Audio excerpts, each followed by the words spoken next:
We're recording, Your Honor. All right. Morning, everybody. Morning. All righty. It's Tuesday, June the 24th, 2025, regular meeting of the Liberty County Commissioners Court. It's about 9:05. So we're going to get started this morning. We do have business for the court. Let the record show that all the commissioners are present today. And if y'all would all please rise, Lee's going to lead us in the pledges and Sheriff's going to lead us in the invocation. Please face the American flag. I Pledge allegiance to the flag of the United States of America and to the republic for which it stands, one nation, under God, indivisible, with liberty and justice for all. Please face the Texas flag. I honor the Texas flag. I pledge allegiance to thee, Texas, one state, under God, one indivisible. Pray with me, please. Dear Heavenly Father, Lord, I thank you for this day you've given us, Lord. I just pray, Lord, that each of us go through the day, and Lord, we let your glory shine in us. We encourage others, we forgive others. And Lord, I ask you to be with Judge Knight and the commissioners as we go through this agenda today, Lord, and give them the wisdom that you would have them, Lord, make the decisions that's best for the majority of the people. Lord, thank you for their dedication. Thank you for their service, Lord. Thank you for all the elected officials and all the employees. Thank you for everyone here, Lord. And just, Lord, I pray that everybody has a special talent and they use that talent to further your word and do the good things that they would do. And Lord, most of all, I ask that you forgive us all when we fall short. In your son, Jesus' name we pray. Amen. Amen. Thank you, Sheriff. Thank you, Lee. All righty. Next item up is notices and proclamations. Dee Dee, I don't believe we had any notices nor proclamations today. All right. So we'll move right along to public comment, and nobody signed up, I don't believe. At least I didn't see any sheets flying across my desk. Next item is declare conflicts of interest. Are there any items on the agenda that someone would have a reason to declare a conflict? Okay. All right. I got you, Dave. Moving on down to the consent agenda. Y'all had the opportunity to look over this. Dwayne, we have any add-ons today? Kim? I do. You do? Okay. I have one add-on. It is back grant pay that was unfortunately left off of Mr. Stephen Denman's pay. He is with the district attorney's office. We visited with Ms. Bergman yesterday, and $11,724.83 is the amount he is owed.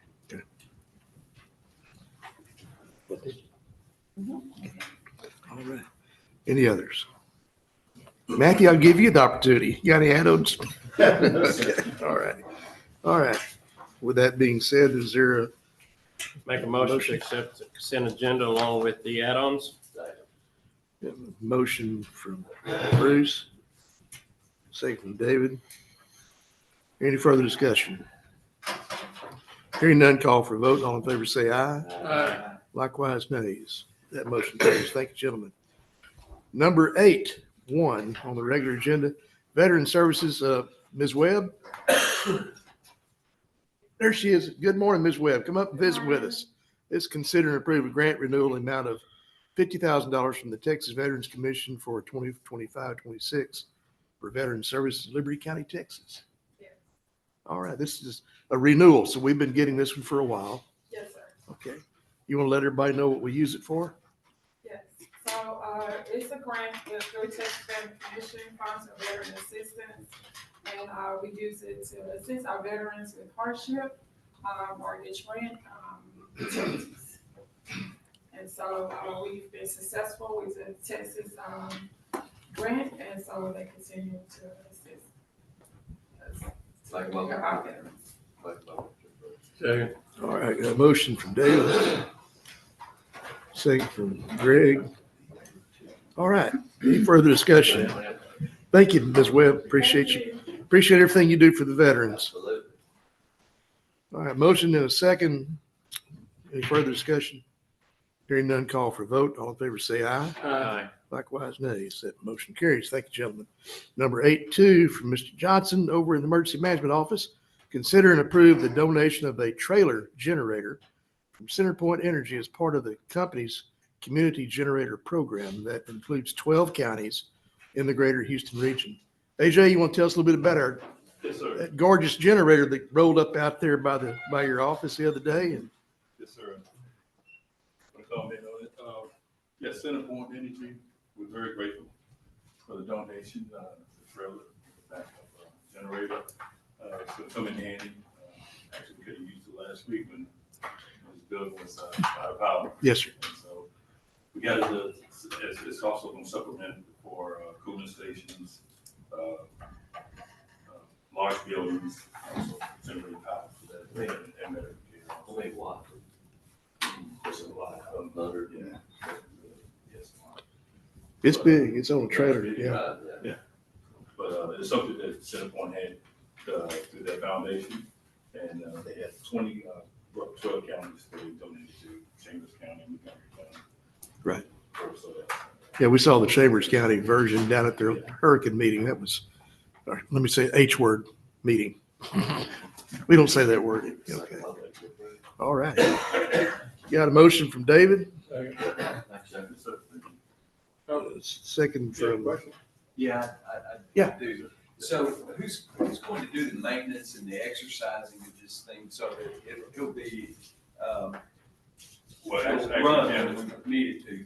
but actually, the county has a maintenance program, and Chief and Knox now, put that up on the Okay, agenda. so it'll be added to the PM, Yes, sir. okay. Yes. all right. Any further discussion? Hearing none, call for vote. All in favor, say aye. Aye. Likewise, nays. Motion carries. Thank you, gentlemen. Number 8.3,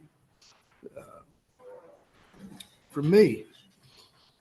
Consider and approve the reappointment of Gail Page to the Tri-County Behavioral Healthcare Board of Trustees. Ms. Page has been on the board since 2016 and currently serves as vice chair of the board and serves on the program committee. She is a vital member of the Tri-County Board of Trustees, and I will say that she definitely is, and I appreciate her service. I move to approve this. Yes, sir. Motion from Greg, second from David. Any further discussion? Hearing none, call for vote. All in favor, say aye. Aye. Likewise, nays. That motion carries. Thank you, gentlemen, and thank you, Ms. Page.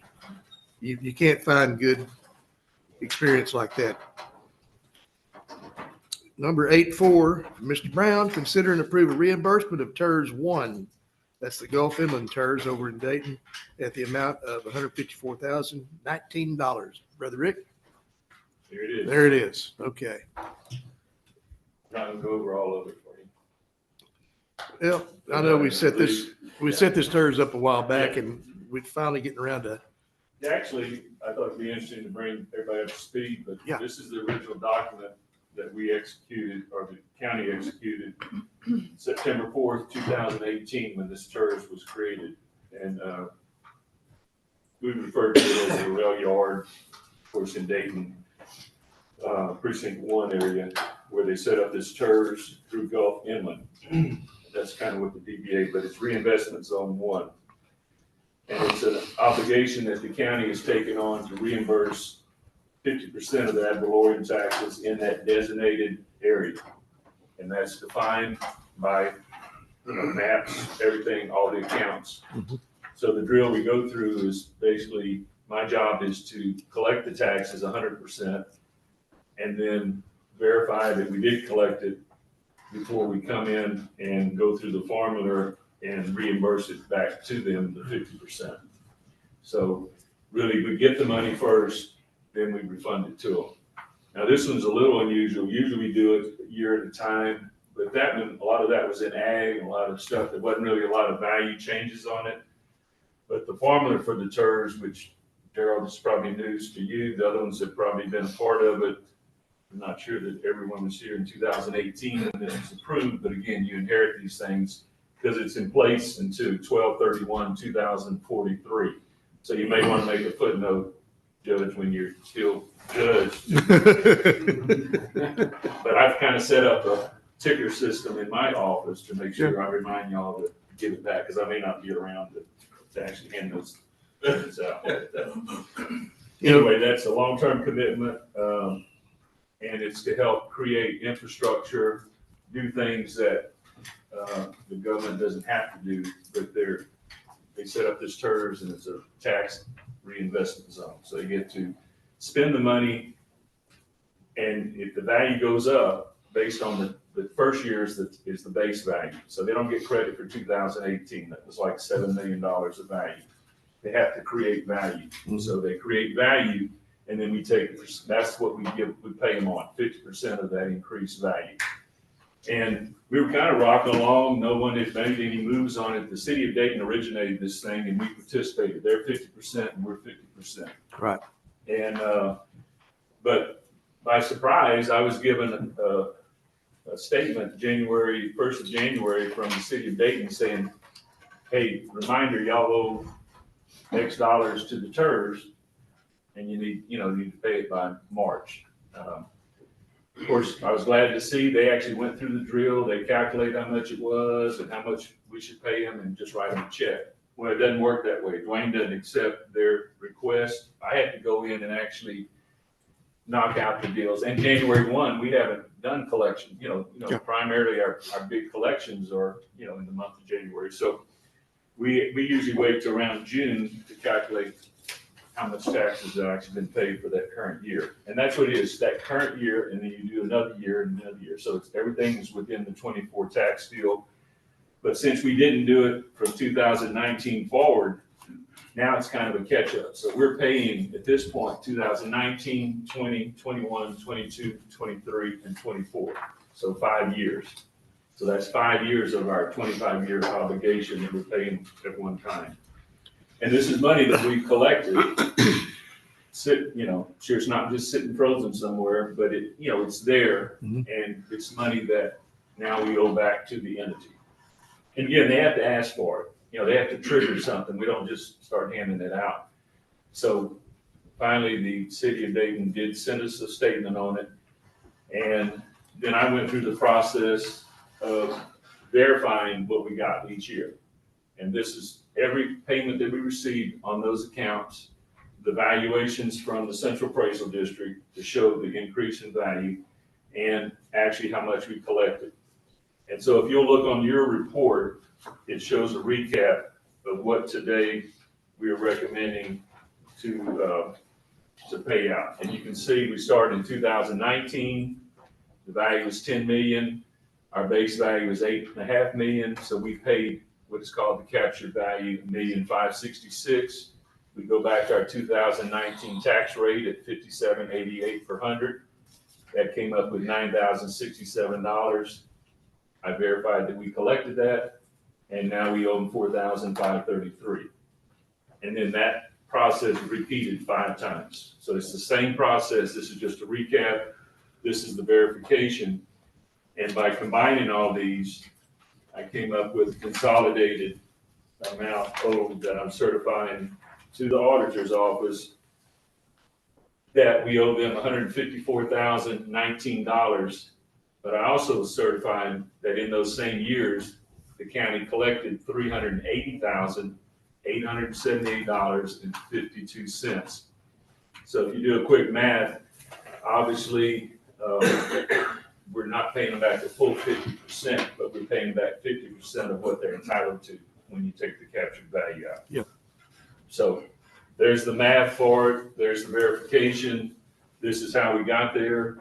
And won't need to do this detail. We'll try to keep up with it now every year, now that it's kind of on the cycle. And we also have 3 others that I'll report to y'all throughout the next couple of months as well. Okay. So now that we're going to do the payback part of the TERS, will this be triggered annually? And so. Yes. That's what I'm saying, going forward. Is so. Going forward, but you'd be surprised how that taxable value is busting up there. I mean, it's jumping. I mean, you can see it was 10 million, but it's dropped down to 24. And you see what the taxable value is for 2024. See, it was, 20 million, so double. But a lot of that still is carrying some ag value. Yep. So if they're on ag value, we're only collecting ag value. Once that use changes and there's a rollback, we get a surplus of this 5 years of rollback taxes. And then we start getting the actual market value. The market value is probably 3 times that, 4 times that. So once they actually get into the development stage where they change the use, and we get all the values from CAD, we get all that stuff from them. Once those change to market value, you'll see these, both our increase, what we collect, and then what we pay them back. But there's no cap, unlike the one we did in Cleveland where it was a $25 million cap deal. This one is 25 years of whatever it is. So it's a little different. So the shelf life is going to be 25 years, Yeah. period. Unless there's a voluntary liquidation of it, or whatever. There's some clause in it that says either party can do something on it. But, Okay. If the rules change on it or something. But yeah, this document basically seals it in for both the area, and if you look at it, it's stuff that's kind of cratered between 146 and Highway 90, which, there's a high-end development, but there's still some ag. But as these things roll into rural subdivisions or the actual lots of the development start materializing, because a lot of those are still in ag. Mhm. Once they start putting warehouses or whatever new business on it, they'll lose that ag value and the market value. So it could be a big generator of funds, both to the county, and that's the whole idea of these TERS is we're trying to do the development, but we're also trying to increase the collectible taxes. Taking these things out of ag into market value really is a big boost to the county, and it generates more funds for running the entire county. The funds aren't limited to that area. The reimbursement is limited to those, and those guys pay that, whatever they're the benefactors of it, So would you say as TERS is the preferred method to promote development? That's one of the tools. Yeah. Abatement's another one. Right. But abatement, it's usually a shorter shelf life, and it's usually tied more to jobs and, economic impact. Whereas a TERS is trying to get a way to pay for the infrastructure, like the roads and the utilities and stuff that the city does not have to provide for, or the county in that case. But it's been incorporated into the city, Mhm. so I don't know what kind of agreement, what that relieves the city of, but the city originated this, and they came to us as a partner to participate. We did not originate this, but we chose to join in. We can't actually originate TERS. It has to be done by a city at that point. All right. Okay, Make a motion to approve. that's your lesson on TERS. I'll second. Bruce. Got a motion from Bruce, second from Gerald. Any further discussion? Matthew or Dwayne, y'all have any questions about this? Pretty straight up. Okay. Hearing no further comments, call for a vote. All in favor, say aye. Aye. Likewise, nays. That motion does carry. Thank you, gentlemen. Number 8.5 from Ms. Soliday, consider and approve the request Colony Ridge to accept roads for Santa Fe subdivision section 14 in the 2-year maintenance and replace the surety bond with a 2-year maintenance bond. Attached in the packet for your review is a letter of recommendation of commencement of the 2-year maintenance period from LJA Engineering. Pretty straightforward. Jesse, you have anything? No, sir, their inspection was done on 6/3. So this is the same one that we tabled Yes. before. Now they got everything done. Yes, sir. Make a motion to approve. I'll second. Motion from Bruce, second from Gerald. Any further discussion? Hearing none, call for vote. All in favor, say aye. Aye. Likewise, nays. That motion carries. Thank you, gentlemen. And David did abstain. So 3 ayes and 1 abstain. Okay.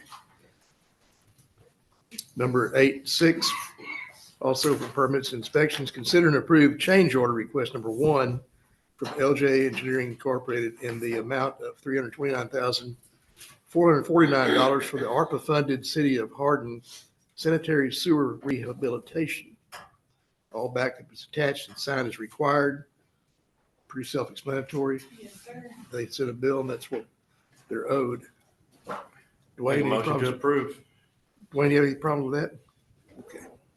Second. Motion from Bruce, second from Greg. Any further discussion? Hearing none, call for vote. All in favor, say aye. Aye. Likewise, nays. That motion carries. Thank you, gentlemen. Number 8.7, from permits inspections, consider and approve estimate payment request number 3 to King Solution Services LLC in the amount of $250,139.16 for ARPA-funded City of Hardin sanitary sewer rehabilitation using ARPA funds. All the backup is attached and signed as required. Pretty self-explanatory. Move to approve. Second. Motion from Greg, second from Bruce to approve. Any further discussion? Hearing none, call for vote. All in favor, say aye. Aye. Likewise, nays. That motion carries. Thank you, gentlemen. Number 8.8, permits and inspections. Consider and approve the buyout incentive payment request for contract number 20-066-013-C095. It's GLO 0171369P. Libco 128M in the amount of $15,000.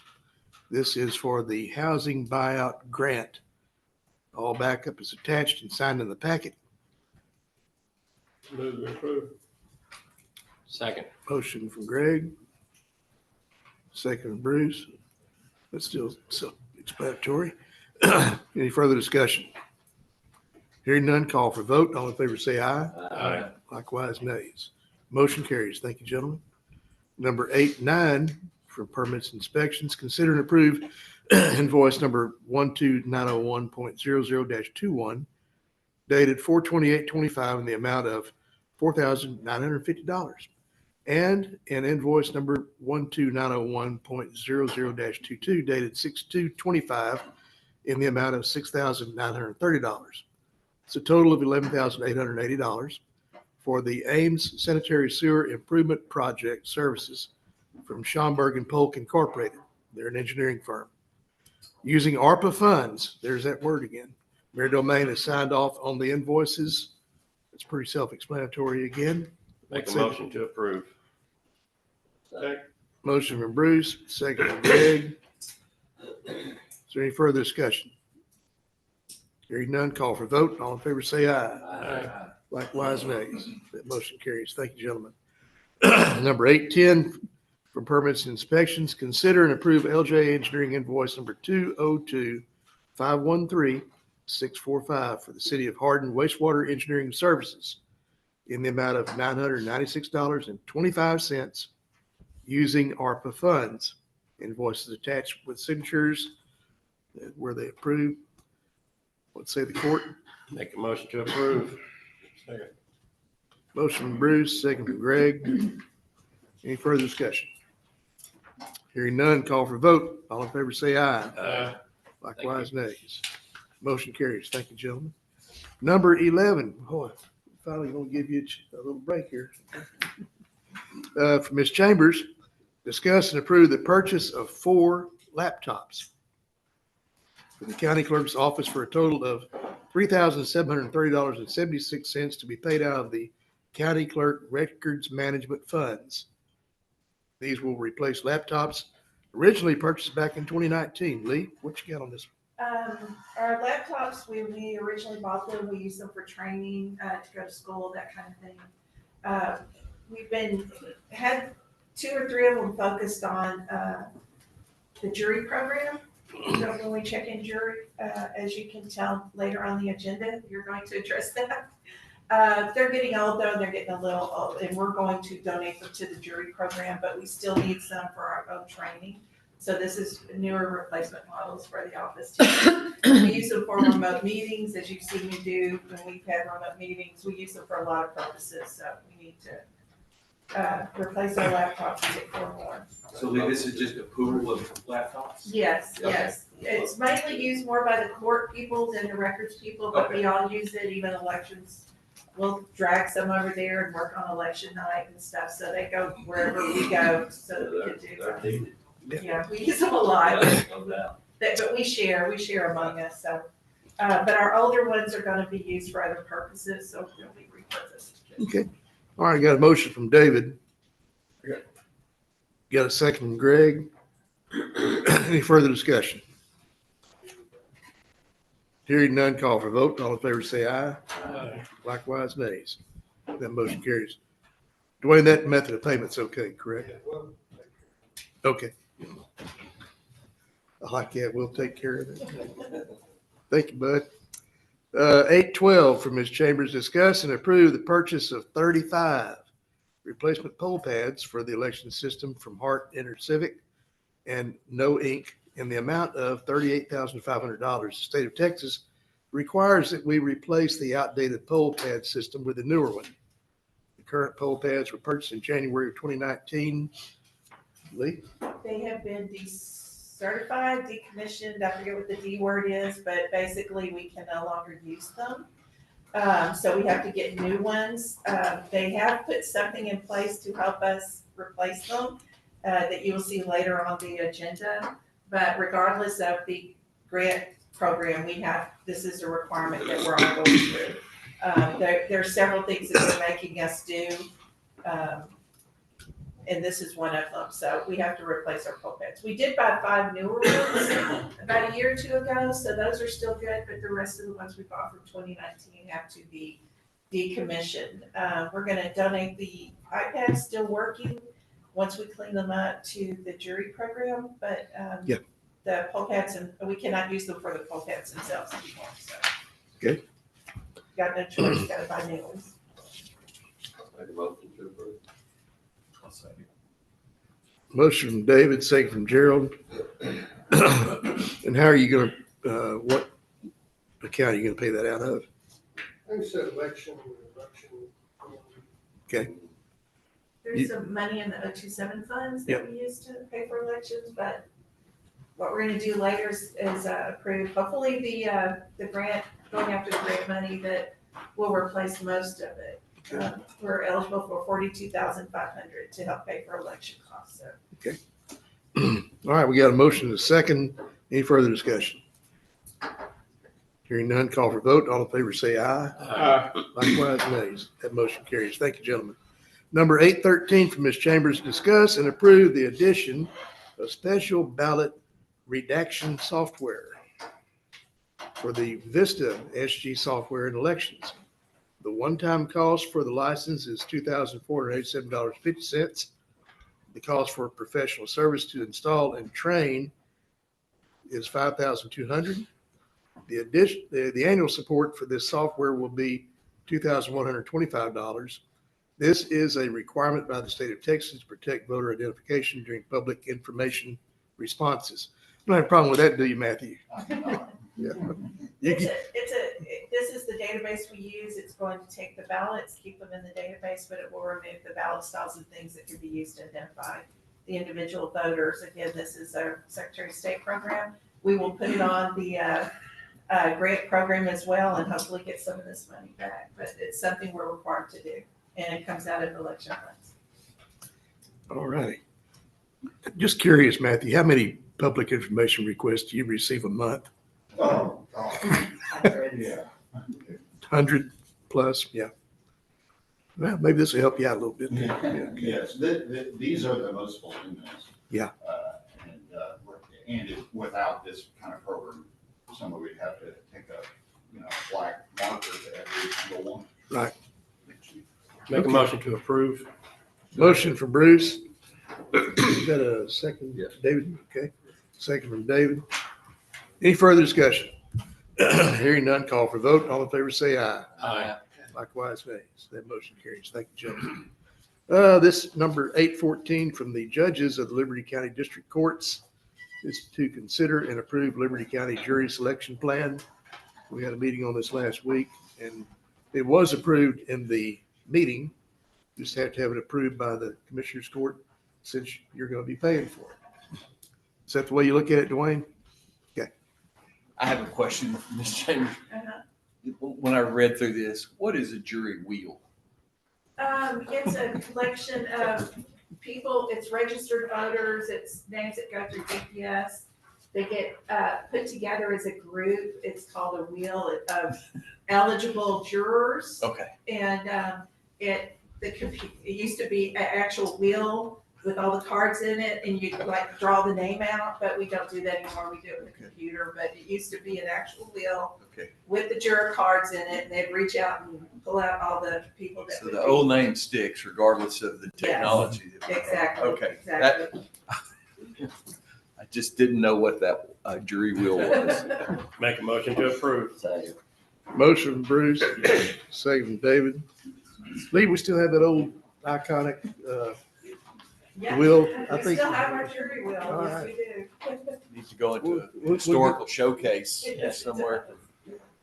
We'll just play it in precinct 4. How about that? All right, we have a motion from Bruce, second from David to approve. Any further discussion? Hearing none, call for vote. All in favor, say aye. Aye. Likewise, nays. Motion carries. Thank you, gentlemen. Number 815, from permits and inspections. Boy, you just thought you were through, right? Consider and approve Sterling Traditions Section 1, two-part variance request as follows. 50-foot radius on the cul-de-sac, a minimum front building line of 20 feet for lots fronting along the cul-de-sac, and knuckles. LJ Engineering letter of no objection to the requested variance is attached in the packet, along with the letter of variance request. I know that some representatives from Sterling Traditions are here. If y'all would like to step up, if there's any questions, you can be sure and address those questions. What is the normal radius? 70 feet. 70. 70 or 75. Does our fire marshal have any objections on this? Well, I do. And I want to hear what they got to say. It's not ideal. Andy, come on up and slowly but surely. Getting there. I mean, 50 foot, there's been so many subdivisions, I'm sorry that I'm not, I don't have the map in front of me to take a look at exactly what it was. Part of it was, I know there were a couple of subdivisions that, yes, they had the smaller cul-de-sacs, but they also had the shorter distances to back up to a main crossroad or to a T intersection to turn the trucks around. So that's was part of the place. Apparently, I did look at it and I did sign off based on what the requirements are in the county. I believe part of their subdivision did encompass the ability to have a little bit smaller cul-de-sac because of the short backup distance of less than 200 feet. So that was taken into consideration. Is a 50-foot cul-de-sac big enough to turn a fire truck around in? If it's empty, doesn't have cars parked in it, it can be done. Okay. That's gonna be a 3-point turn. Like I said, it's not ideal, but that extra 20 foot would make it easier. Yeah, you're not gonna, When you got a 20-foot building line, you're not gonna have any driveways. No So driveway. you're gonna have people parking on the road. 4 cars per home. That's the average, right? I mean, driving. in some places, yeah. And the absence of driveways, the plats were not laid out as far as houses and driveways. So I'm taking, the assumption was driveways would be present for people to park on. So this one has. Well, Matthew? now I'm hearing there's no driveways, but that's news to me. Just a point. You want to turn your microphone on, please? Yeah. Thank you. These are preliminary plat applications. We're not here on the final plat. We're here on the preliminary plat. Yeah, but Is if that we correct? approve this preliminary, then they got the right to go ahead and proceed on the final plat. You know what? I just, So at this point, I'm gonna make a motion, we table this. I don't, right now, we need to do a little more study. Unless y'all want to make some comments, come on up here. Y'all are welcome to. Come on up. Yeah, I'd like to say something. And if you would, first identify yourself so Lee can have you in the record, please. Yes, Michael Russ, with LJ Engineering. The variance request is to go from a 70-foot diameter of the cul-de-sac to a 50-foot. The pavement section that's inside of that is the same in both instances. The difference is 70-foot cul-de-sac dimension is to account for a roadside ditch. That is typical of a lot of the subdivisions in the county. However, we're proposing curb and gutter. So that's the difference that we're talking about. So the area where fire truck that we're talking about is the same in both instances. The pavement section is exactly the same. So it's the area outside of the pavement, which would typically be for a roadside ditch to go around the cul-de-sac. Because we're doing a curb and gutter section with underground storm sewer, we're requesting that to be reduced down to where we can take advantage of that space that's there, similar to other developments that are in the county that have curb and gutter type systems. So that's really the variance that we're requesting. So as far as the functionality and being able to use the roadway and that type of stuff, there is no difference in that. I want to make sure that that's kind of clear on that. But you're requesting that offset of 20 foot. Is it building line? Yes, sir. Yes, sir. So the building line would then be reduced. There's really two reasons for that. The main one is that on the straight part of the street, you've got a 25-foot building line. As the cul-de-sac bubbles around, if you continue that 25-foot setback, those cul-de-sac houses are pushed farther back. And so they're basically almost even with the backyards of the houses that are adjacent to them. So that's one reason. The other reason is that geometrically, as you push that house farther back, the pie shape of that lot gets larger and larger and larger. So if you pull it farther to the front, you get a more reasonable size of the cul-de-sac lots. All those cul-de-sac lots are all going to be bigger anyway because they're kind of pie shaped as opposed to rectangular. But if you push that building line back, that shape gets even larger. You've got these very large side lots on each one of those houses. So you're only able to get, some very odd shaped lots on the very end of those cul-de-sacs. So bringing it forward allows you to manage that a little bit better where the lot sizes are relatively consistent, even though the ones are expected to be bigger on the cul-de-sac. How deep are these lots? Cul-de-sac lots are, the standard lot is 120 foot. The cul-de-sac lots are typically deeper than that because the lot lines are angled as opposed to perpendicular to the roadway. But from the square footage is usually is going to be a lot larger on a cul-de-sac lot. What are the widths of these lots? They vary. I saw your map, but I couldn't read any of the numbers. The smallest lot within the entire development is going to be a 31 foot. The largest lot is a 60 foot. What's the average? The average, let's say, is right at 50. That was the percentage was set up that way so that the average does shake out to be 50 versus the county number. So you have a 31 foot lot? There are, yes, there are. What do you think put on that? Those are going to be, I think they're a combination of patio homes, I don't know how else you would describe them. Townhomes, things of that nature. Small number, 175. Yeah, It's the compensated open space of the ponds and the lakes and features and walking trails. the point being is that with a master plan community of this size, you want to be able to offer various price points for different types of affordable housing that may be available. If you make everything, a 60-foot lot, for example, you obviously get fewer lots, so the cost of development for those homes are much higher than if you can, average them out, have some that are smaller, some that are larger, and you offer a variety of price points for people to. LJA doing the engineering on this subdivision? Yes, sir. Between me and you, I have a little bit of problem with LJA doing doing the design of the subdivision and the approval of. Well, I understand that. I guess we're not actually requesting or providing the approvals, right? That's a different division of our company that actually works out of a different city is doing that. They're not offering the approval. All they're doing is checking the submittals that are made versus, towards your criteria, and then bringing that to your attention, offering their recommendation for approval because it meets those requirements. But at the end of the day, y'all have all the approval rights. Just because they may request it or say that it follows the criteria, the decision falls with you guys. I'm still hung up on the fact some of the houses don't have driveways, is what I heard earlier. Did I misunderstand that? No, that was not correct. They all have driveways. They won't have driveways to park, but maybe two cars, maybe. That's the concern. So they're all gonna be on the street. I've got some other things I'd like to look into. At this point, I'm gonna move the table on this later.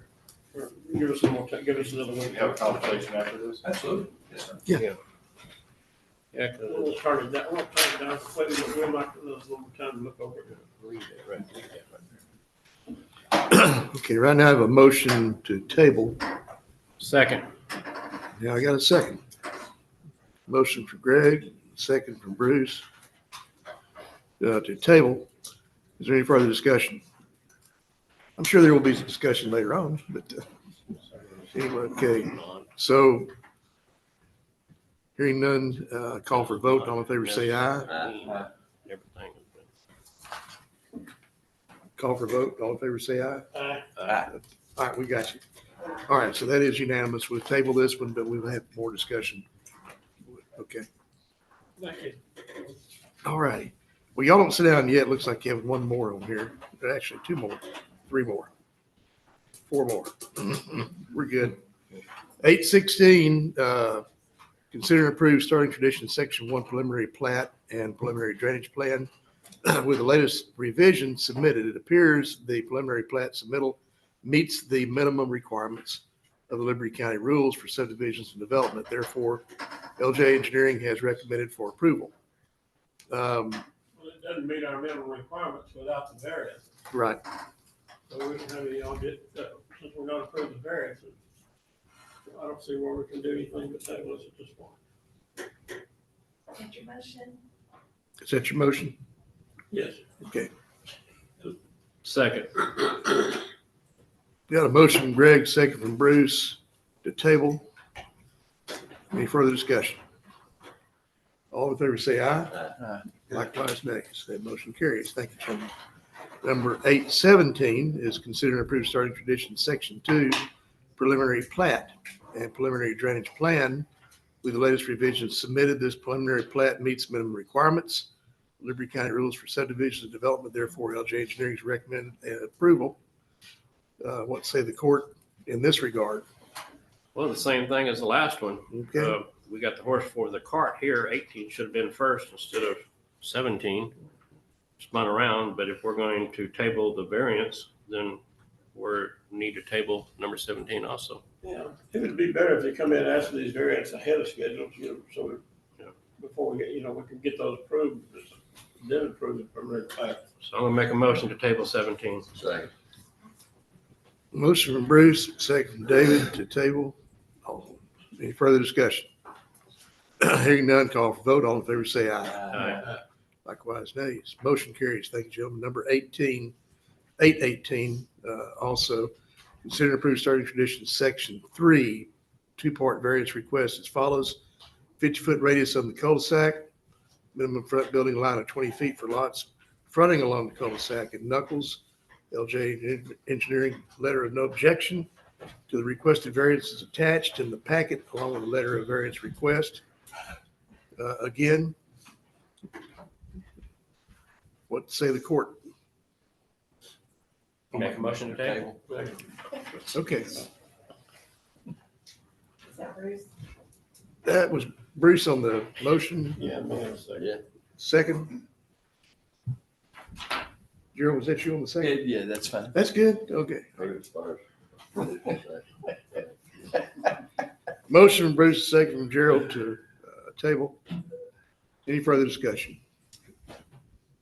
Hearing none, call for vote. All in favor say aye. Likewise, nays. That motion carries. Thank you, gentlemen. The number So are we 819. gonna do a workshop or something to We can. this, I'm asking, what's our course of action? Well, at this point, something like that would be good, to have them come back and go over the whole design. And have our LJA folks. Because they've got- With our LJA involved. Yeah. Also. And they kind of explain the differences between the two different divisions. Yeah, because I think it's a conflict of interest. Yeah, I mean, I hear you. That's what first pops up on my radar, but I worked for the old Exxon Company USA, and it was nowhere near related to Exxon Chemicals Americas. It was they're upstream. I mean, we didn't even communicate. with one another. So I don't know what the interface is and what the, we have to evaluate what the conflict could be for subdivision development Because and we've got, understand I that. know we've got at least one more subdivision that's wanting the same thing. Yeah, okay. And then here we have, we're just starting this development, boom. That's right. That's funny coming from the fire marshal. So anyway, yes, we have a lot headed our way. There's so many more out there on the table. And so we need to do it right, and we need to make sure we're all doing the right thing for the county. Because again, I went back and looked at the subdivision rules, and they're dated 2017. So I know we're in need of a big update. Because in 2017, most of the subdivisions were 1 to 5 acres, and nobody ever thought we'd have an issue with the cul-de-sac turnarounds, and nobody parked on the street, but times have changed. We still have a jury wheel, but it's electronic. See, I learned something here today, so. All right. Judge. All right. We'll move on to number 8. Judge, if we could, just Yes. real quick. I just want to remind the court that these have a 30-day turnaround for review. Right. So if the court is uncomfortable, then I too am uncomfortable with LJ Beaumont reviewing LJ Houston's prepared materials. We're going to need to go out and find another firm very quickly. Okay. I would just like to hear from all. Period. Well, we need to look at it. We need to look at the possibility of having somebody else look at this.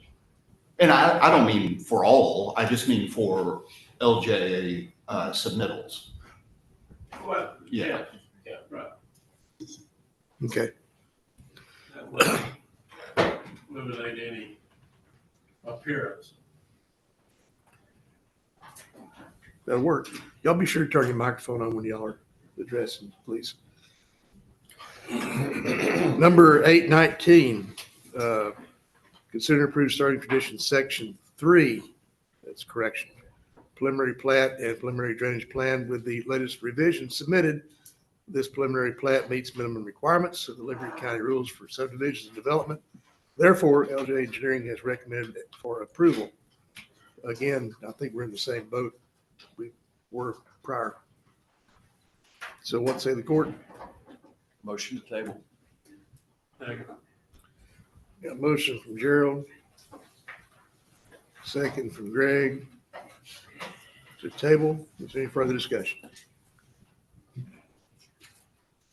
Hearing none, call for vote. All in favor say aye. Aye.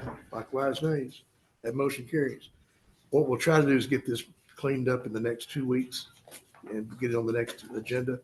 That way we're not lagging too far behind on what our requirements are. So Judge, we're trying to have a meeting called for next week at noon. I don't know if we could get everything done in that. And I will have LJA that represents the county at that meeting. Hadn't been called yet, but we're working on that for Monday. So for my infamous County Road 6494 bridge. Yes. So I will have those folks in the courthouse next Monday if that's, we could work, maybe we can get the answers for this by then between the 2 LJA groups. I think that's and then we have to talk about the cul-de-sacs and the fronts. Does that sound reasonable? Yeah.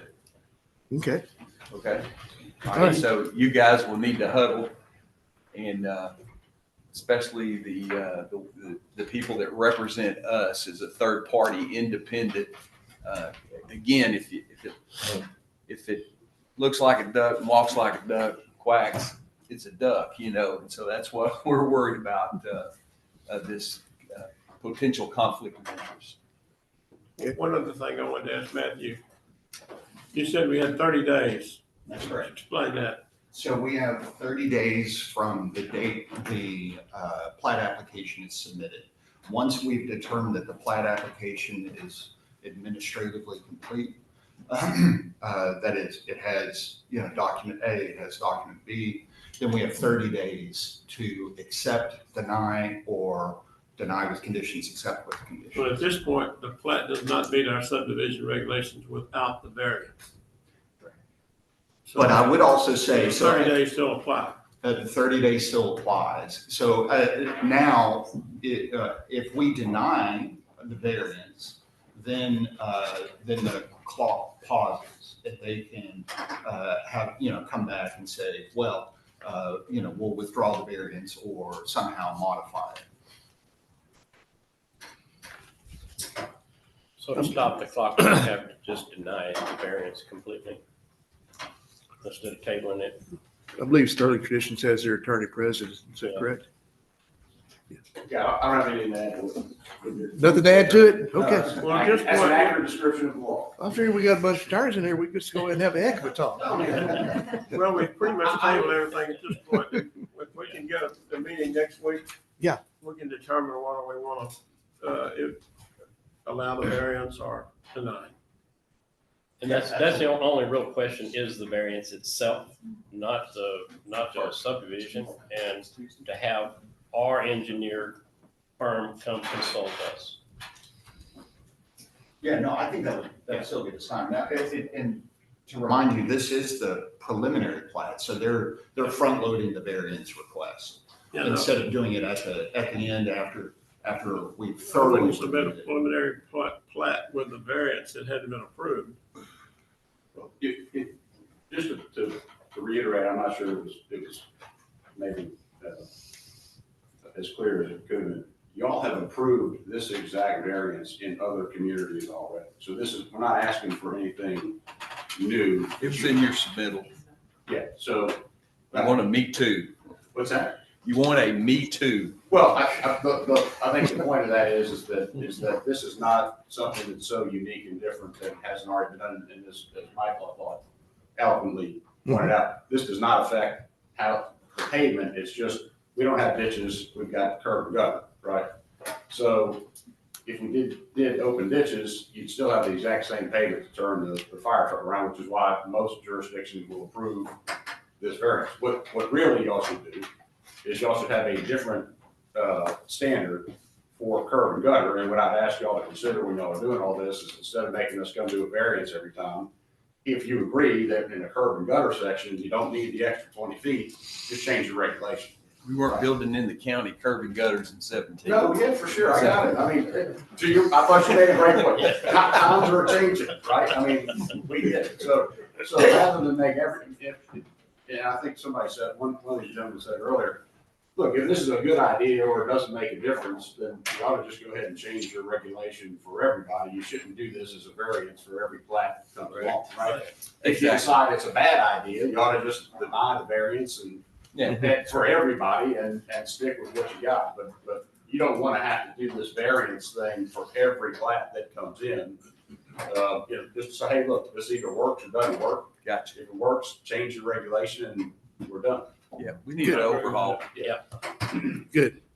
Well, about the only thing left we could do, Andy, is go paint you a 70-foot radius and bring me a fire truck. Well, I've got one on order. Yeah, okay. We'll let you drive it around the circle, Okay. Okay. Well, the engineers have a program where they can actually take their plat in their program and run the fire truck through. Yeah.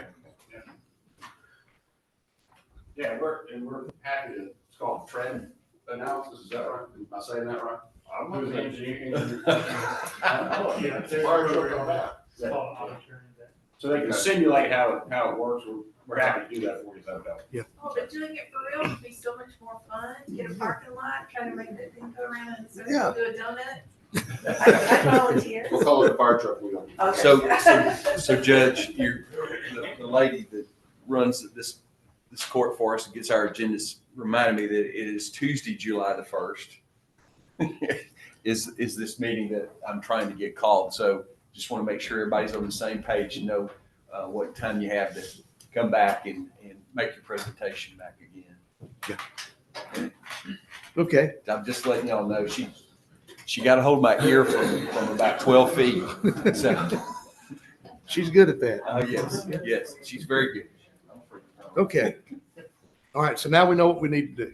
Just, okay. I don't think there's, the idea is okay, but I think the approval process, having LJA on both sides saying, hey, let's just clear that up. Is that about what you look at, Greg? Pretty close to that? Okay. Yeah, just let's get LJA over here and have them. Oh, absolutely. Okay, all right. All right. Thank you. Thank you. Number 820 from Mr. Whitmire, over Precinct 3, consider and approve the use of county employees to obtain and deliver Houston Food Bank food to the Cleveland Senior Citizen Center. Well, we'll say Houston Food Bank, it's the one in the Plum Grove area. Yeah. So we have people in the area working most of the time, so it's nothing out of the way. And they have something to bring to the senior citizens, we can just pick it up while we're down there and bring it up quickly. How much time does that take a week? It's just whenever they have something, so it's not, you never know when it's gonna be. They just say we have something, and we're usually in that area, so nothing out of the way, we just bring it back. Matthew?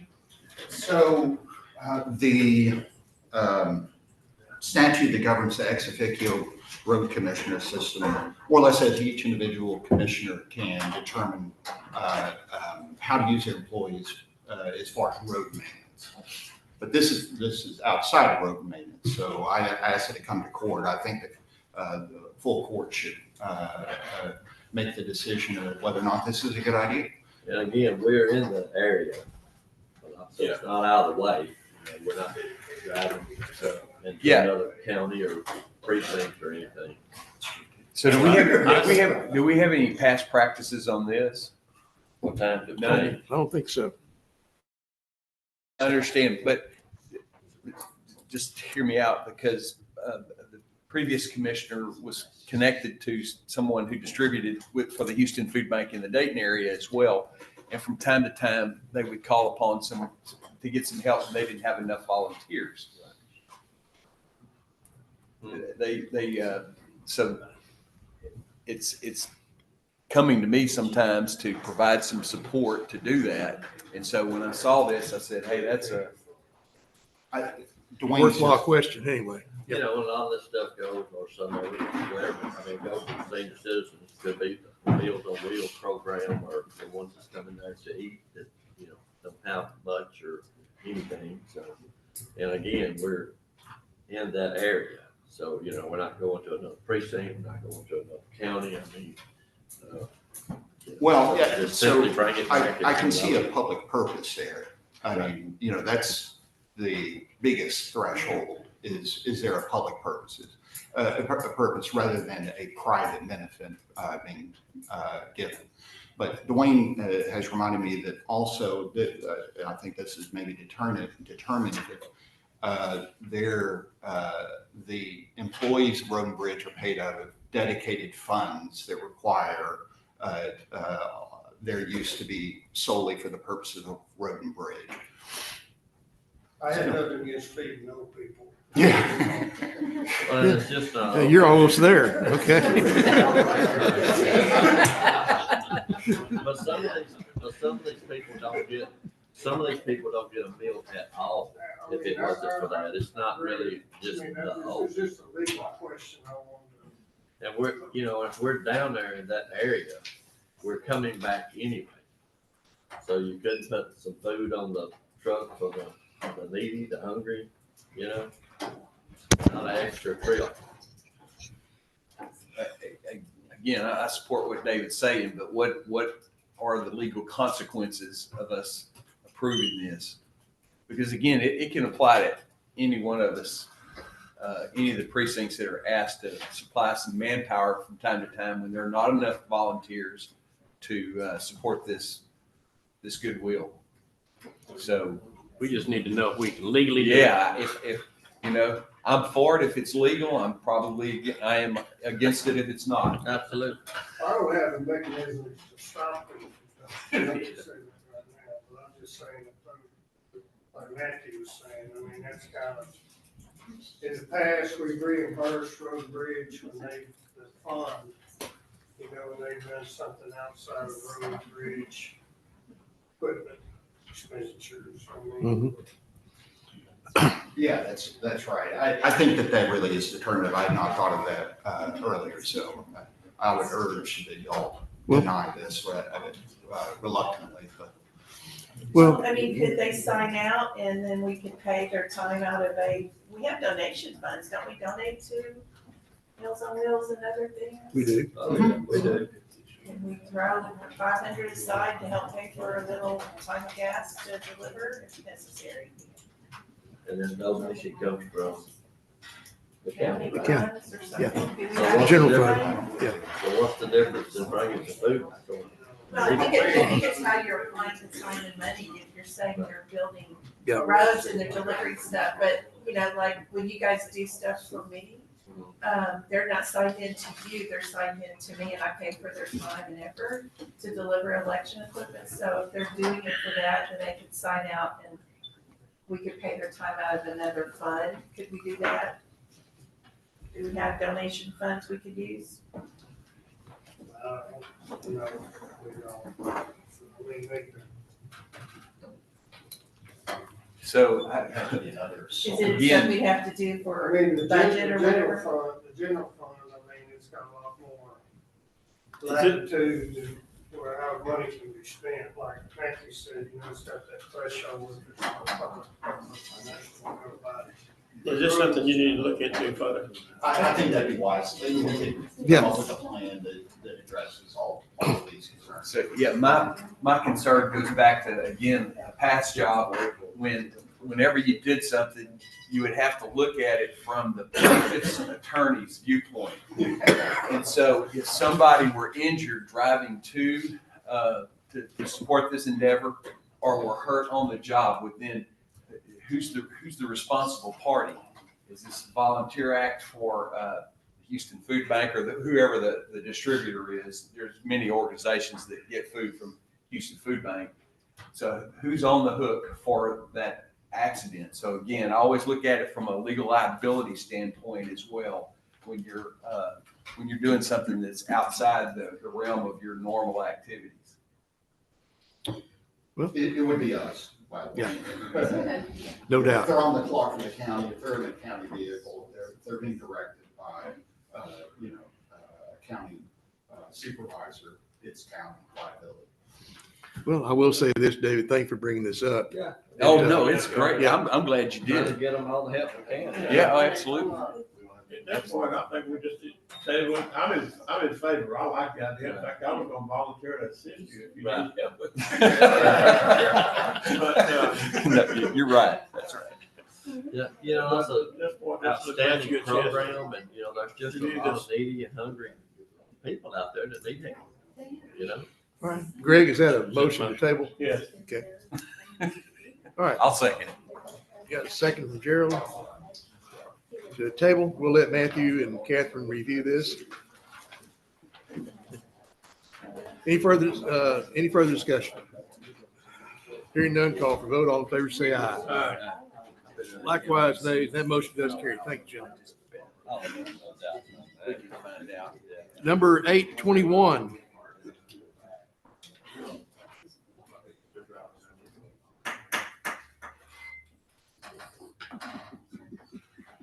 I love to do that, Sheriff. That's the only time I can actually get you. I got the point, Judge. Smith Owen will help him get that from the Houston Food Bank if he's up.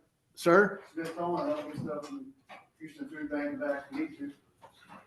thank you. Appreciate you. Thank you. She's awesome, so, yeah. 821 from Mr. Poston over at County Attorney's Office, consider and approve interlocal agreement with Burnett County for the housing of Liberty County inmates at a cost of $85 a day. Is that the going rate nowadays, Sheriff, pretty much, or it's a little lower? Good. Yeah, it's a little lower, but don't put that, it's out now, so we're gonna sign it for 85, it's lower than what we got some other. Yeah, it's Yes, a good deal, yeah. Yes, sir. Maybe some of the other ones will read this and say, boy, we need to lower ours too. I move that we approve this. Motion from Greg, Second. second from Bruce. Any further discussion? Hearing none, call for vote. All in favor, say aye. Aye. Likewise, nays. The motion carries. Thank you, gentlemen. Number 822 from Commissioner Clark. Receive a pre-application and presentation regarding Liberty Meadows, a proposed subdivision, Liberty County Precinct 4. So our Liberty Meadows subdivision. Judge, this is this proposed site's on County Road 604. I've only met these gentlemen via Teams meeting and the young lady here. So I really don't know them, but we told them in that meeting that they needed to get before the court to show them what they're wanting to propose. First, I'd like to introduce myself. My name is Tony Garza. I'm the Director of Land Development for Calera Land, Texas.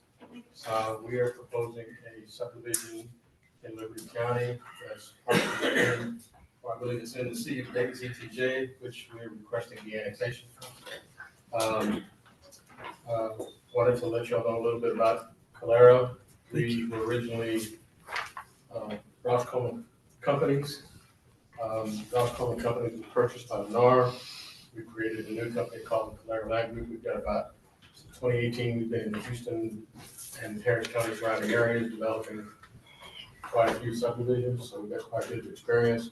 We're not just some fly-by-night new developer that's just coming in town. We've been here a while. And we want to work with the county commissioners to develop a property that's going to be beneficial to not only us, but also to Liberty County and the surrounding area. And with that, I'll hand it over to my engineer. Good afternoon, everyone. My name is Eve Blakemore. I'm a professional engineer at IBS Engineering Group. We've been focused on land development. Our company's been around for about 50 years now.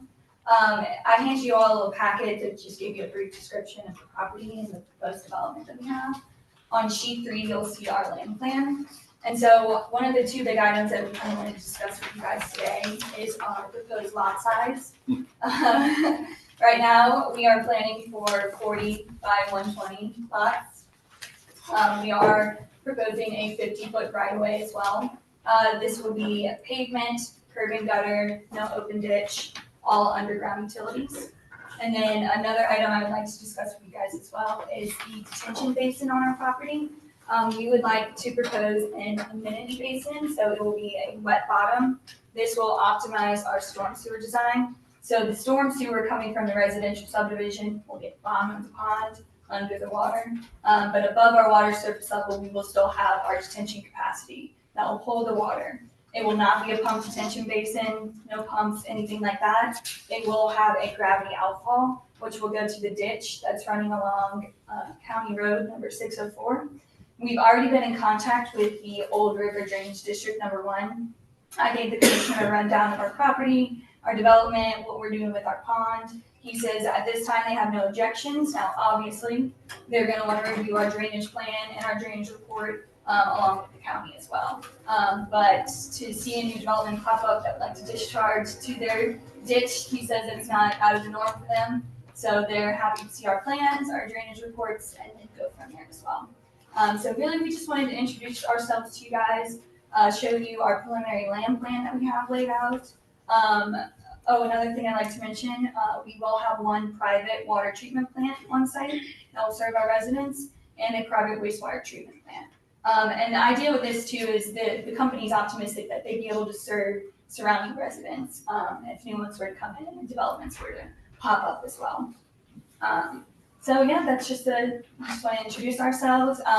We would also like to request the potential of getting a development agreement set up between Calera Land and Liberty County, just kind of discussing our lot sizes and definitely the amenity detention basin. Tell us about your roads. So we're planning for a 50-foot right-of-way. Roads are going to be concrete. Full width is going to be 28 feet. So we'll have 2 lanes on each side and curb and gutter. And so we'll have inlets, when it rains, go to the lots, into the streets, down into our inlets, into our storm sewer underground. It will then go to our detention basin where it will be detained and then released at its pre-developed rate to the ditch. Okay. Have y'all had the opportunity to visit with the school district by any chance? No, not yet. We're coordinating with them, trying to get it set up. Another thing that we've also been in contact with your permitting office, we're trying to set up a meeting with the county and the city of Dayton. There have been discussions of upgrading County Road number 604. So we're really hoping to get that meeting scheduled with everyone so that we can sit down and kind of talk about maybe a joint program of going in and updating the road. I already spoke with the developers. We're more than happy to put in our share to update the road as well. Definitely will benefit the residents and the traffic flow. Okay, with that being stated, have you discussed any of this with Union Pacific? Since you will have a problem for ingress, egress, back out to US 90. I'd be thinking about that. Yeah, so we actually have a traffic engineer engaged right now. They are in the works of conducting a traffic impact analysis. So they have our proposed build out projected block counts, and so they will be studying the surrounding areas and especially looking at County 604 as it goes to Highway 90. Okay. So we will have a traffic impact analysis, and if that's something the county would like to see, we can most definitely have that submitted. We need to see that. And also, discussion with TxDOT as well. They're building that overpass right now. It's a mess, right? That intersection is certainly a mess. Well, And then the other thing is it ties to 602, which is another road that needs attention. The one thing that I keep getting questions about, is at the new overpass project for the city of Dayton and TxDOT, was fly over the branch line track that goes to the rail yard and then beyond. And the question was about closing the Waco Street access off of 90. It's just going to be closing the crossing. It's not going to be closing Waco Street itself. But the reason is TxDOT does not like at-grade crossings. And neither does Union Pacific. Mm-hmm. And as a matter of fact, Union Pacific would like to do away with all at-grade crossings because of the danger they present. And that's one of my reasons for asking, have y'all had the opportunity to visit with these guys? Because they can stop you quicker than I can. Mm-hmm. Okay? No, yes, it's definitely good information. I appreciate y'all bringing that to our attention. We'll definitely coordinate and try to get something set up with them. Okay. Matthew, you got anything else we could do? I didn't hear how many lots. Oh, we are projecting 596 right now. 569. 569. Okay. Yes, 569. So we'll have our private treatment plants. We have one little small green space that will probably turn into some type of recreational area. Our detention basin reserve as well, which there are discussions of potentially putting in some walking paths, some fountains, since it will be a wet bottom basin. Just make it nice and pretty for the residents that live there. Well, good. As y'all progress along, you're welcome back to visit with us anytime. Just call the office and let Dee Dee know that you'd like to come in and give us a report. Okay. Updated information. Do y'all have any objection with us engaging the attorney's office for a development agreement for this property? Nope. Okay, yeah, because I know, at least with our lot sizes in the amenity pond, that's definitely a little bit of a variance. So if we could have that, memorialized in a development agreement, that would definitely be nice. But of course, Make you feel better, wouldn't it? Yeah. All right. Yes, it would. We'd like to have it at the early stages, but yes, like your proposal. Yes. Mhm. Yes, and then also whatever discussions that we get to with the County Road 604, whether that's a shared project, joint payments for that, we definitely like that included in the development agreement as well, just so that we're locked in and get you guys the improvements where you need it. Okay. That's going to require the city as well because of that first 1,000 feet. Well, they're requested to be de-annexed from the city. No, they're the first 1,000 feet's in the city. They're in the ETJ, I guess. Yes, Right, we're okay. in the ETJ. We are in the works of creating a municipal utility district, and so we will be de-annexing from the ETJ. But we're still open to all parties' discussion with County Road 604, regardless of our ETJ status. If we didn't repair the city's portion of 604, we might as well do nothing. Right. Because It's bad. It is bad. We believe that we want to meet with the city of Dayton over the improvements for 604 from 90 all the way up to our track. We've included funds in our budget to allow for us to participate in the construction of 604, especially in It's front of good our to hear. track. You know, we talked about possibly 41-foot wide road, curb and gutter on our property, for 604. So obviously, we would need to get some participation from the area south to 90 between the county and the city. So we intend to work with all parties to try and get this Okay. improved.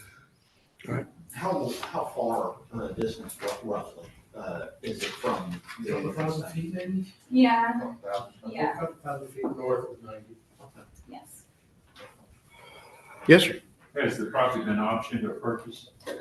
What's under contract right Under now? contract. It was a cow pasture there, Brother Rick. Now it's Yeah, not that's gonna be. roll back. Yeah, okay. I knew that's gonna be the next question. La Feria. Okay. Okay. Y'all got any more questions? This is just an introduction. Yeah, it's Yes. just an introduction, just want to meet you guys, Yeah. put your eyes on our property. And then we'll be taking the next steps, with the attorney's office to Okay. talk about the development agreement. Yeah. And then hopefully that meeting with the county and the city of Dayton. Be sure y'all get on the agenda with the school district at their board meeting and introduce yourselves there, that you don't want them to be mad at you for any reason, okay? All right. No, we want to work with the county. and Yes. with everybody to make sure that Right. that development is going to be beneficial to our. Okay. All right. Y'all's home builders, y'all have projected home builders with your contract with? Right now, we don't have any, no, we have a right of first refusal with Lennar. So, until Lennar decides they don't want to participate, we won't go to any other builders. So at this point, I would say that Lennar's going to be the home builder. Good build, yeah. Okay. What's the average home price you're projecting? Probably around 250. We're looking anywhere from probably 1,350 square feet to as much as 2,400 square feet. All righty Put then. that on a 40 by 120 lot? I don't know how you get a 31 foot. 40. All right. Well, thank y'all so much for Yeah. coming. Appreciate it. Appreciate your time. You bet. And I'll, Thank y'all. Appreciate your time. yes, sir. I'd ask we take no action on this item. Need a motion. Make a motion, take no action. Motion from Bruce, second from David. Is there any further discussion?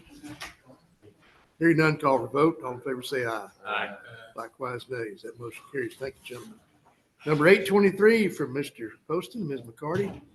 County Attorney's Office consider and approve a lease agreement between Liberty County and Charles Wiggins for the lease of 1801 Trinity Street, Liberty County, Texas. And that's the old Chamber of Chamber of Commerce. Commerce Chamber building. building. Yeah. So I have prepared a lease agreement. You might have received it yesterday. I sent it to the lessor's attorney at the end of last week, but I've not heard back. I have not heard a peep from them. So I would ask that we table this because I'm afraid if we approved it today, they would have changes and then I'd have to bring it back to you. Make a motion to table.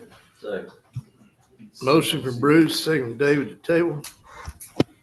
Any further discussion? Hearing none, call for vote. All in favor, say aye. Aye. Likewise, nays. That motion carries. Thank you, gentlemen. Number 824 from our county attorney's office, consider and approve amendment to commercial real estate contract for the purchase of 400 Main Street, Liberty, Texas, rescheduling the closing date to August 1st, 2025, and allowing the buyer to maintain partial possession after the date of closing for 30 days. Pretty self-explanatory. It is, this just moves the closing date. This allows for the current owner to move their possessions out at It's going to take somewhat a at while. their Yeah. leisure. Will this also allow us to be able to? Move in, yes, and make any changes that we need to do. Correct. Make a motion to approve. I got a motion from David already. Second. Second. Sorry, David. You fast on the draw today. Yeah, I know. Motion from David, second from Bruce to approve. All in favor, say aye. Aye. Likewise, nays. Motion carries. Thank you, gentlemen. Number 825 from Ms. Chambers, consider and approve the purchase and installation of a notices kiosk at the Cleveland Annex from Covenant in the amount of $9,829.76. It will be a duplicate of the kiosk here at the Liberty County Courthouse. The kiosk will be paid through Liberty County Clerk Records Management Funds. Dwayne, is that okay to use those funds for this purpose? Okay. And I like your kiosk. I mean, you probably need one up there. Yeah. Yeah, we get a lot of compliments on them, and we do get S-Straight notices and other things that come in through Cleveland, so this will integrate Cleveland into our notice system. Make a motion to approve. Second. Motion from Bruce, second from Greg. Any further discussion? I guess this takes the place of old bulletin boards. Yes. Yeah. Yeah, that was a pain to change those notices out. It's like a jury whip, Gerald. It's on next to All right, all in favor, say aye. Aye. Likewise, nays. That motion carries. Thank you, gentlemen. Number 826 from Mr. C, consider and approve soliciting requests for proposals 25-11 for emergency ambulance services and select a team of evaluators. Stephanie, you want to come up and tell us what your plans are? Well, our current contract with Allegiance expires in March of 2026. This is the type of service that, because we are going back out for proposals, we want to allow a company that is different than Allegiant gets it next time. They have time to put everything in place and get their vehicles marked. So we would like to award by September, which is why we need to go out for proposals. Well, it's a budgetary consideration as well. Okay. Make a motion to approve. Can you please name a team of evaluators that will rank the offers from the proposal? I was thinking Nathan Green, obviously. The sheriff's office would like to be involved. If that's, Billy, is that something you'd be interested in? Sure. Okay. Dwayne? The money man, yeah. I got something that'd be perfect for it. So a representative to be named out of the county auditor's office. Okay. Don't leave yourself out. And Oh, me? Yes. Yes. Oh, no, I shouldn't be on the evaluation. I'm writing. We would need How many people? do you Catherine. need? 3 to 5, We need Catherine. no more than 5, no less than 3. Sure. Catherine? That would be, Absolutely. Yeah, 4. that's fine. It's 3 to 5. Okay. Great. Yeah, I'd make it 5. all right. That's good. Yeah, at our age, we need to know something about ambulances. All right, so we have Bruce with a motion to solicit the request and name a team of evaluators. I need a second. Second from David. And our names were Nathan, Billy Knox, somebody from the auditor's office. So I got a representative, Catherine McCarthy and Greg Arthur. Right, there you go. I'll remove the suspense and name names. Should be a good one. So Yeah. put Angela on there. Yeah. and do that. Okay. All right, so we got a motion and a second. Any further discussion? Hearing none, call for vote. All in favor, say aye. Aye. Likewise, nays. That motion carries. Thank you, gentlemen. Number 827 from the Purchasing Department. Consider and approve asset number 1289, a 2002 crime box scene trailer belonging to the sheriff's office and salvage. Boy, Sheriff, this trailer ought to be able to tell some stories, probably. Yeah. It's not a very good shape trailer, Judge. Yes, sir. What say the court? Make second. Motion from David, second from Bruce to approve. All in favor, say aye. That motion carries. Thank you, gentlemen. Number 828 from Andy Green over at the Fire Marshal's Office, consider and approve fee schedule for Liberty County Fire Marshal. Fee schedule is attached to the packet. So tell us what your thoughts are on this and what the consideration is. And then I know there's gonna be a question, probably who's gonna collect the fee, where's it gonna go? And inquiring minds probably would like to know all the above. Prior to January, apparently there was no fee schedule in place in the fire marshal's office for the work that was being performed. Fees were not being collected through the county for any kind of plan reviews, whether it be buildings, fire alarms, sprinklers, ansel systems, foster homes, hospitals, any building inspections whatsoever, daycare is included. To help cover the cost of doing the inspections, these fees here would cover, start at the plan review when it's on paper before they even get a permit, and also covers 2 trips to the site to do the final inspections to get final approval for them to be able to get a certificate of occupancy. There's also some fees in here for if they don't pass on the first 2 times. Just as an example, Dollar Tree, it took 7 trips out there just to pass the sprinkler system before they could finally get the piping right. So that was 7 drives to Plum Grove, just to get them a certificate of occupancy. I have talked with Consolidated, and her system will handle these fees going into her system and be collected through her office. It's just a matter of them putting them into the system so that they know what to charge depending on what's being proposed to get a permit. Over the last 4 months, getting started up here, it has been a interesting conversation on a regular basis with the contractors. They want to know how to pay the fees to get the permits, and they're in total shock that there is no fee for what I'm doing. These fees are in line with or below the surrounding jurisdictions, Harris County, Montgomery County, cities and municipalities are collecting these fees, including even Dayton is charging some of these fees, or collecting, it's not a charge, collecting it to cover the cost of doing business. And it also covers the retention of all the records of what was done. So that's what these fees are. I don't know if you had any questions on them in particular. I know I've had a couple of conversations about foster homes. My thought process in the fee schedule is a family member who is fostering to adopt a family member. There's no charge for that. Yeah. But foster homes that are just fostering, they're being reimbursed by the state, some funds.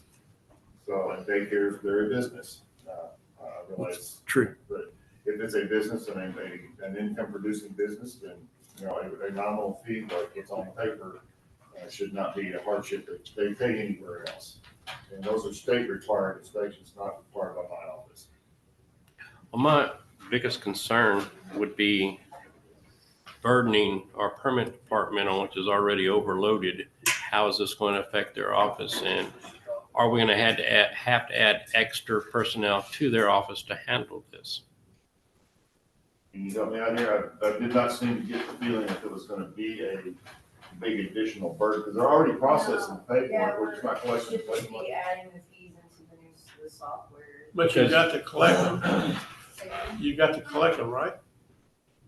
Right now, they have more than she's asking for, how long we're on subdivision submittals, because they don't have, right now, I'd like to kind of postpone this until we get to the new budget and we look at extra, we need extra personnel. We'd like to see who's gonna,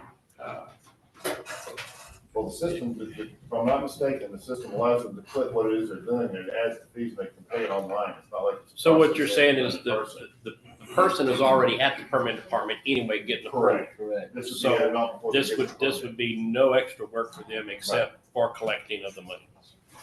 Correct, and most of that is done online now, and the issue is they're already doing the work, we're just not collecting any fees for doing it. So they're down there bugging them anyway. We're already doing Yeah, it anyway. yes. We're just not collecting fees. It's not adding any work as far as what the new construction side goes.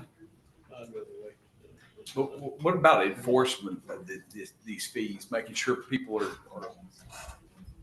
That's on going to? page 2. If they get caught working without a permit, then there's fines, and they could be cited for doing that, and I'm all under my office. Okay. So you're the enforcer. He definitely is that. Okay. I'm not sure if that hurt or not. No. Fire Marshal, I do have a question, and I think we've talked about it in the past. You're gonna wait a period before you start enforcing these fees? Correct. When we say like 30 days? At least 30 days. They Okay. would be posted so that the folks would have an idea of what was coming and what they were to expect. They're already calling and asking, how do I pay for my permit to do a fire alarm or fire sprinkler? And they can't understand that there's not a fee to pay. Gotcha. So, and it all falls under the same permit that the building would be under. So it's just a matter of an additional fee to cover the work that's being done to review and approve and inspect and pass the actual installations. So what will it take to get started though? There'll have to be some kind of process done to get all these fee schedules into the system, right? I talked to Ms. Soliday and she was gonna give me access. I think I already have access to put them in there. Just need permission and a go live date on these being added to the building permits. And it's not gonna be retroactive to the ones that they've already issued the permits. Okay. But it's gonna be going forward at whatever date is chosen. Yeah, but things like that need to be spelled out as part of this deal, and, I would like to see some kind of overall plan, how we're gonna have the number of people to enforce this already. One person, two of you? Well, they can't get a certificate of occupancy to open up the business until I go out and do the final inspection. And at that point, if they haven't paid the fees, then they can't call for an inspection. So it's kind of a self-regulating that they can't get the inspection on the sprinkler system or fire alarm until I can verify that the fees are paid and they're actually issued their permit under that project. So you're gonna be there anyway, so. I'm gonna be there anyway, and they can't perform the work without getting the permit from state law and state law marshal's office. They get more trouble from them than from us if they get caught working without a permit. Yeah. But right now, they don't have to have a permit because they don't charge a fee for it. Yes, ma'am. Can I make a recommendation? And you Sure. heard me talking about the kiosk, right? We post notices, including Commissioner's Court minutes and things in our office. I would recommend you post your fees on the notice system. It won't cost you anything. But that way it's out there for the public can view your fees and see your fees a lot easier than it can buried in the minutes of this meeting. So Well, they would just also bring it be on. on the fire marshal webpage and, Right. the permit site. It would be in addition to their fee schedule that's already, posted online. But I'd officially put the notices up if you No, don't that- mind. I agree. It's no big deal. Just bring it to the office and I'll do it. So the fee schedule will not increase your workload either? No. Okay, but it may deter a bunch of this rework that you're having to do, these inspections, It would be an incentive for them to get it right, because it's gonna start. because it's gonna start them costing them just to money. If get they you paid out. for 5 additional trips out there, it would have cut into their profit margin on this particular sprinkler system on something that should have been done the first time. Yeah, I'm like Greg though, when you implement something, there's a cause and an effect.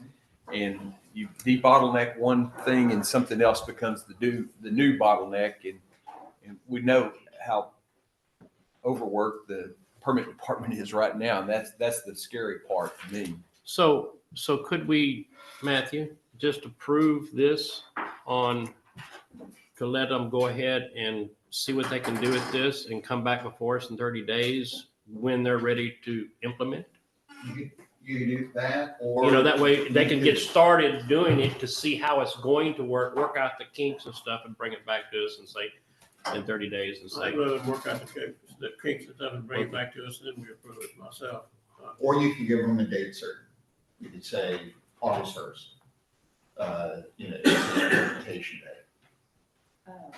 And to build on that, I think the fire marshal wants to know that the court finds the fees that he submitted acceptable. Oh, yeah. That way Yes. he can enter them into the system, and then y'all can approve that part and then set a go live date. But in the meantime, I'm like Greg, though, I think he's mentioned it. We want to see how it's going to work. What impact will it have on the permit office? What impact it'll have on yours? because we're fixing to go through this budget cycle, and if somebody needs to be added to maintain the system, then we need to But they know have, about it. but they have to get a permit anyway. They're already there or they're online. So all they gotta do is. Okay, I'd rather him kind of document how it's all gonna work, and Ms. Solidays.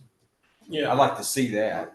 What the motion is just, as Kathy said, the fee The schedule. fee schedule. I'm You good with can, that. you can mandate an implementation of a certain day out, 30 days or August 1st or whatever, before which time they can come forward and tell you if it's gonna be a problem or require more people, or if it's just gonna go like that.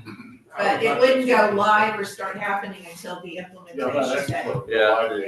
I would be in favor of Approving the approving the fee schedule and the implementation plan all at one time. I don't want to approve the fee schedule now and for another month from now, approve the find out problems that we don't know about From the cost standpoint or from the implementation? from the implementation plan. Well, the implementation would be what you approve later. He's just saying, are these Please fee do. amounts okay for us to start programming and putting them in?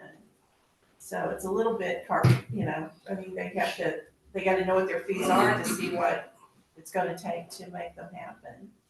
I would have the same issue. I'd have to know what I'm gonna charge for a document before I figure out what it takes to actually, collect the fees for that document. So that's part of How much programming. difference is it collect $1 and it's collect $2? Programming, time, people, the engineers are the people that we have to pay to go in and program the system to do it. Because I'm sure you're not programming your own software, right? You're gonna get help. I know I do. So, With adding the cost, we have help, but we do not have to add stuff into the software. I mean, it's just us contacting them if we have issues.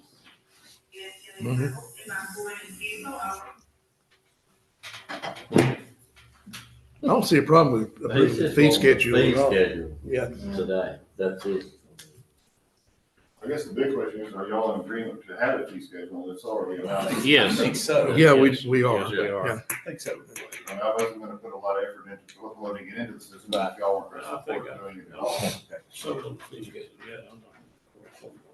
Because that's kind of how you interpreted it the first time it was brought up, right? We weren't necessarily favored. Well, no, I knew there were gonna be questions. Yeah. But it's not fees that the contractors aren't already expecting to pay Right. everywhere else. I got And they are paying everywhere else. And that's why I say that a lot of the conversations I have with folks that I've known in the industry over the last 35 years have asked, why do you not charge? And, they're surprised. So all we're asking to do is upload the fee schedules into the software. Approve the idea of the fee schedule and the amounts. Okay. And then that gives me the opportunity to move forward and find out for sure What what all the it's gonna time take. and what it's gonna take to get it all uploaded, All right. which I've been told by Ms. Soliday is not gonna be that hard and something I consider my desk and do in a rainy day. Okay. All right. Let's say the court. I need someone to craft that motion. I've got a motion to approve fee schedule for Liberty County Fire Marshal. Fees would be collected by the Liberty County Permit Office. An implementation plan would be approved at a later date. So you're approving the fees and the implementation plan would come back later. Okay, I'll make that motion. Okay. Got a motion from Gerald. Looking for a second. I'll Somebody second watch that. that line, my phone's buzzing over there. How much you charge? Yeah. Was that second, Bruce? Okay, second from Bruce. All right, any further discussion? Hearing none, call for vote. All in favor, say aye. Likewise, nays. Okay, got 3 ayes. And 1 nay. When do you think you can bring this back to us for final approval? I'll have an answer for you before the next agenda is due out. Thank you. And that motion does pass. Okay. Thank you, Andy.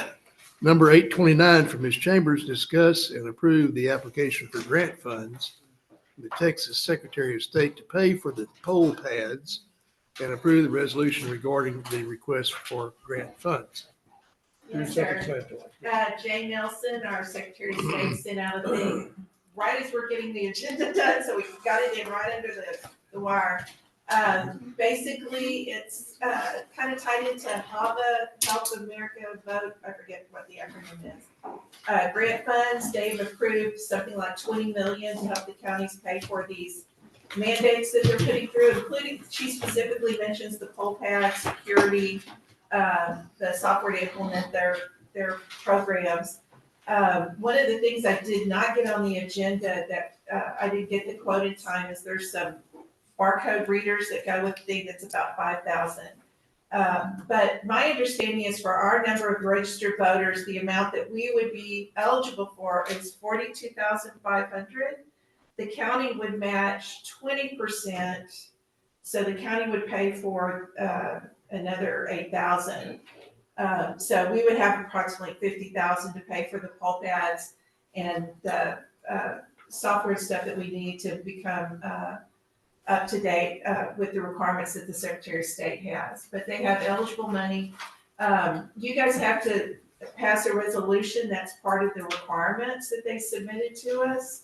There's also a few other things, which I said, Dwayne, we have to have a special account all to itself for these HAVA funds. We have to have certain other programs in place. I sent them to you, Dwayne. I know you know what I'm talking about. Catherine, I think I sent them to you, but we've gotten HAVA grants before. It should not be a problem.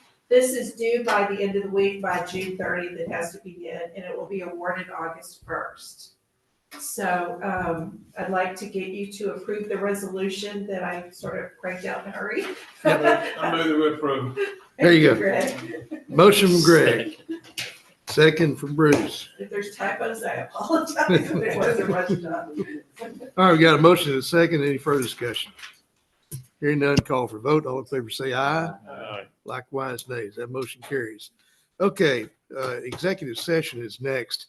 And let me mention this executive session meeting will occur regarding the following matters. Pursuant to section 551.071 of the Texas Government Code, which is consultation with attorney. It's for the Commissioners Court to consult with and seek advice from its attorney regarding potential financing and costs associated with the construction of a new jail in Liberty County, Texas. With that being said, I need a motion and a second to move in executive session. A motion to go into executive session. Motion from Bruce, second from David. Any further discussion? Hearing none, call for a vote. All in favor say aye. Aye. All right, it is now 10:52. I got 10:46. 10:46.